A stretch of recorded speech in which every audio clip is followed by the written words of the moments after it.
Hello guys, আজকে আমাদের বাড়িতে হচ্ছে চিকেন তন্দুরি, সেটারই ভিডিও বানাই। ওইখানে চিকেন ম্যারিনেট করা রয়েছে, এখানে দুটো ভাজার জন্য দেওয়া হয়েছে।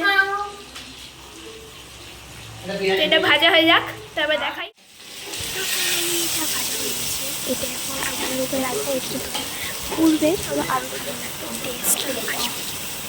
এটা আমি গরম হয়ে গেল, আবার দেবে। এই দিয়ে দিয়েছে, এবার এটা পুরো হয়ে যাওয়ার পর আমি এটা ছিঁড়ে দিচ্ছে, আরেকটা দেবে মিশিয়ে কেমন হচ্ছে আর ওইটা আপনারা দেখতে পাচ্ছেন। তো এটা ভালো হচ্ছে, টেস্টি লাগছে দেখতে। চলো, এটা পুড়ছে, পুড়ে যাচ্ছে পুড়ে যাচ্ছে, এখন স্লোমো বানাচ্ছি এটার। আর কেমন লাগছে কমেন্ট বক্সে নিশ্চয়ই বলবেন আপনারা। আর পুড়ছে, আগুনটা কি সুন্দর লাগছে দেখতে।